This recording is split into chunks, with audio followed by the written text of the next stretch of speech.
Hello hello friends. स्वागत है आप सबका हमारे यूट्यूब चैनल डिवोशनल वीडियो में।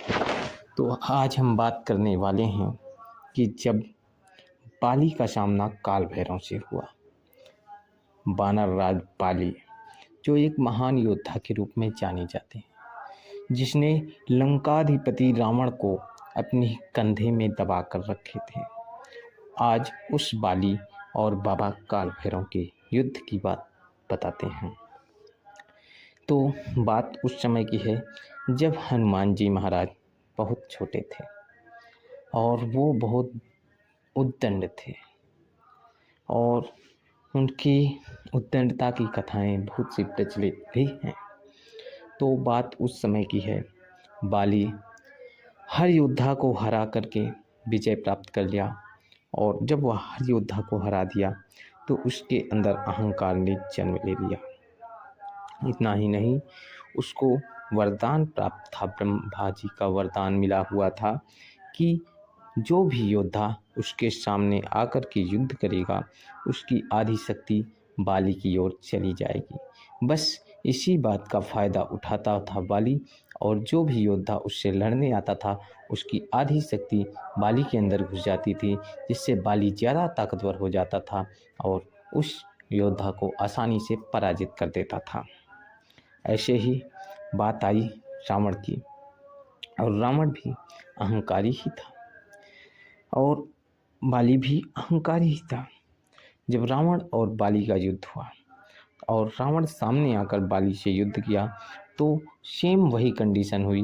रावण की आधी शक्ति बाली में चली गई, जिससे बाली ज़्यादा पावरफुल हो गया और रावण को आसानी से हरा दिया।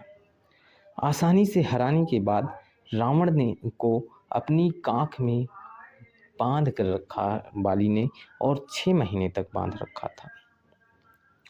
उसकी पावर देखो, उसने 6 महीने तक बांध रखा था रावण को अपनी कांख में।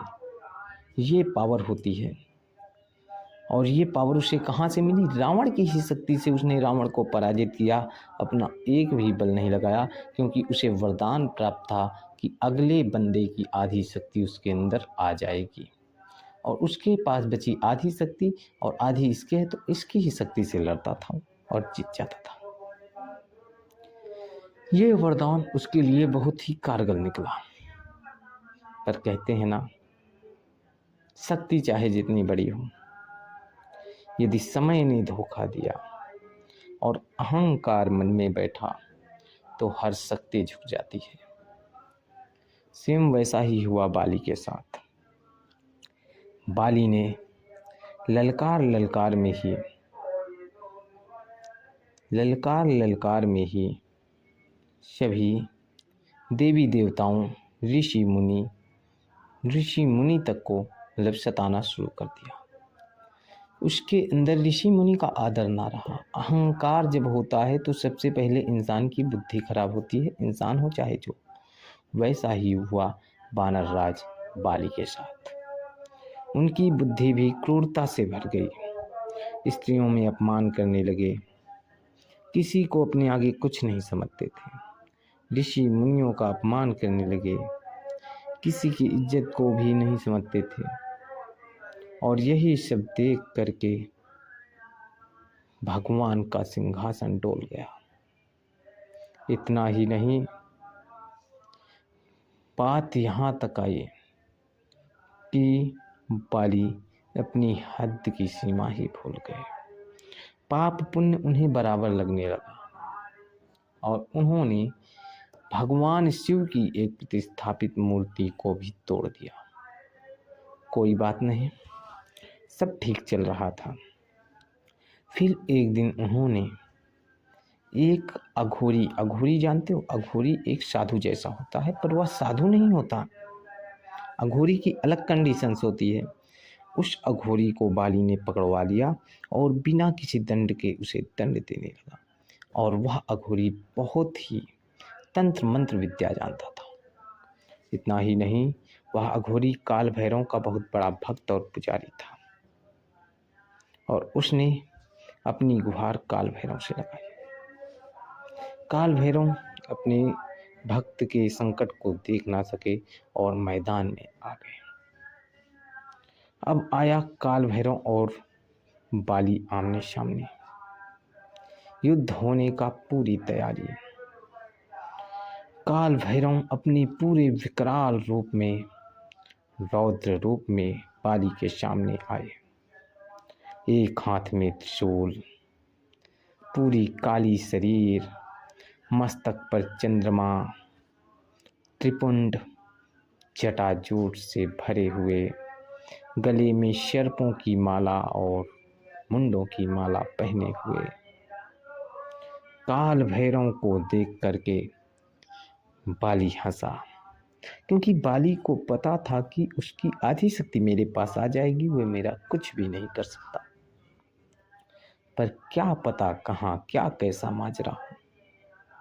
नियम के अनुसार जब बाली और काल भैरव सामने आए तो काल भैरव की आधी शक्ति बाली के अंदर प्रवेश कर गई, परंतु बाली काल भैरव के तेज और शक्ति को अपने अंदर सहन ना कर सका।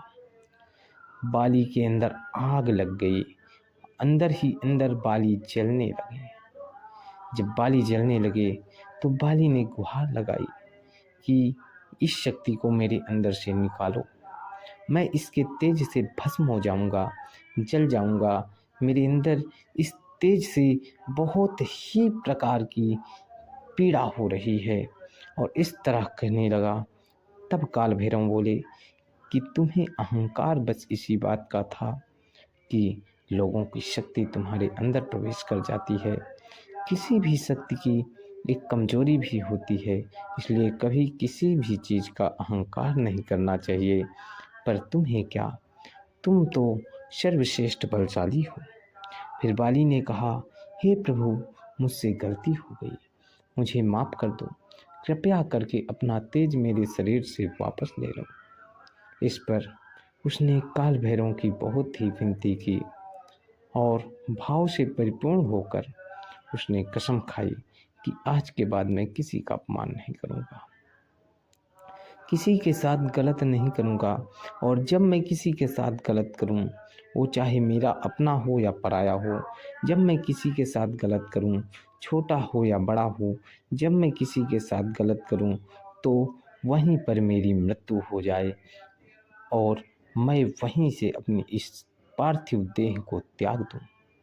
काल भैरव ने कहा, तथास्तु, मैंने तुम्हें वरदान देता हूँ कि जब तक तुम किसी के साथ गलत नहीं करोगे, तुम्हारा कोई अहित नहीं कर पाएगा। परंतु जिस दिन तुम किसी अपने या पराये किसी के साथ भी गलत करोगे, किसी पराई स्त्री को छुओगे, उस दिन प्रभु का सिंहासन डोलेगा और स्वयं भगवान तुम्हें आकर तुम्हारा उद्धार करेंगे।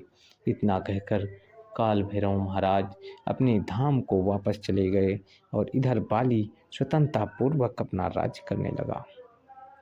फिर बाली को जानते हो कि उसने गलत किया सुग्रीव के साथ।